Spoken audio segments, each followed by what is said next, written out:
Fala, imparáveis, como que vocês estão?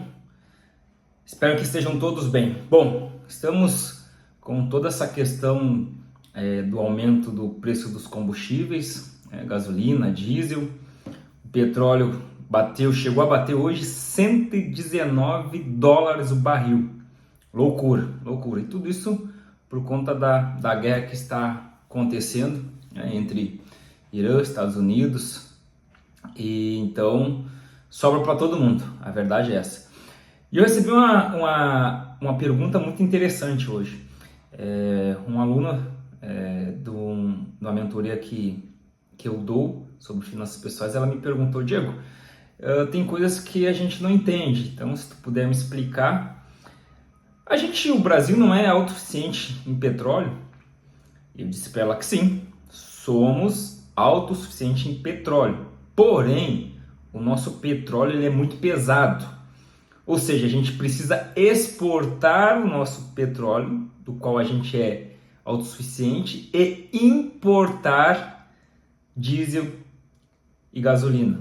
Porque o diesel e a gasolina, eles são subprodutos do petróleo, só que o nosso petróleo é muito pesado, né? Então a gente precisa refinar o petróleo mais leve, né? Por quê? Porque as nossas refinarias elas são muito antigas e elas não comportam refinar todo o nosso petróleo. E o que a gente faz? A gente importa então o petróleo Brent, que é um petróleo mais leve, para poder fazer gasolina e diesel. Então, por isso que às vezes a gente não entende algumas coisas, né? Então a gente vê muitas pessoas falando: mas o Brasil é autossuficiente em petróleo. Então por que a gente não produz a nossa própria gasolina, o nosso próprio diesel? Sim, a gente produz uma parte do diesel e uma parte da gasolina, mas devido a essa questão que o nosso petróleo é muito pesado e a gente vai lá para trás na questão de desenvolvimento de tecnologia e pesquisa, que eu sempre falo que o país é muito deficitário.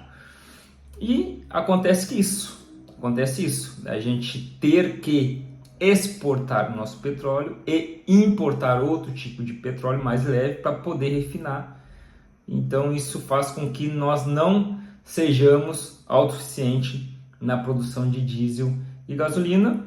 Consequentemente, a gente fica também à mercê dos preços que estão sendo efetuados lá fora. Então, por isso, está toda essa corrida também dos países lá fora, para que o Estreito de Hormuz, que é um estreito de mais ou menos 33 quilômetros, que um lado desse estreito pega o Irã, e é onde está acontecendo essa guerra que está travando os navios de passar nesse estreito. Então, 20% da produção do petróleo que os países mundialmente falando usam passa por esse estreito, e por isso que a gente está vendo esse aumento desenfreado do preço dos combustíveis, né? E isso está acontecendo em todo mundo. E aí a gente tem um grande problema aqui dentro do país, né? Então os nossos valores ainda estão defasados, a Petrobras ainda está tentando segurar um pouco os valores, só que aí existem vários fatores, né? Hoje, durante o dia, tinham navios para chegar no país e esses navios foram desviados justamente por essa questão que tem país comprando muito mais caro do que a Petrobras, né, devido a essa defasagem de preço. Então, resumindo, o país está num brete. E aí quem tem que resolver é o presidente, sua equipe econômica, né, e entender que é um momento difícil e tomar as melhores decisões. Mas o que eu gostaria de falar para vocês era isso.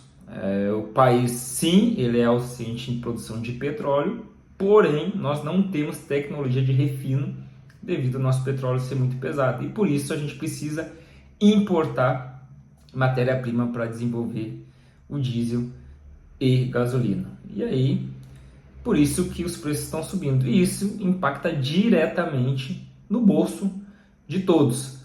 Tem pessoas que falam, mas eu não estou muito preocupado com essa guerra. Deveria, porque diesel e gasolina compõem praticamente tudo que diz respeito a transporte, diz respeito à mobilidade. Então, se começa a faltar diesel e gasolina, o frete começa a aumentar. Se o frete começa a aumentar, os produtos e serviços também começam a aumentar. E quem vai sofrer o impacto é você. É o momento que o seu dinheiro não tiver mais o valor suficiente para que você possa comprar itens que fazem parte do seu consumo diário. E é isso que vai começar a acontecer, né? Ontem a gente teve a queda da Selic também, e isso tudo está dentro do mesmo bolo, pessoal. Não pensa que são coisas excludentes, que não são. Então a gente teve ontem a diminuição da taxa Selic, né, que estava aí 15% ao ano, veio para 14,75%. A ideia era sim vir para 14,50%, mas diante de todo esse cenário, a equipe econômica, Banco Central, Ministro da Economia, então eles entenderam por bem não reduzir 0,50 e reduziram 0,25. Então isso está tudo junto e misturado, assim podemos dizer, e tudo isso vai sim impactar na nossa economia. Já está impactando, mas vai impactar de uma forma mais rápida ainda. Então é isso que eu queria estar falando para vocês, que sim, a guerra está impactando sim aqui internamente, por esses motivos, de muitas vezes a gente não desenvolver tecnologia, a gente não investir em pesquisas, e acontece que a gente fica refém do que acontece lá fora. Tá bom? Grande abraço, fiquem com Deus, até a próxima.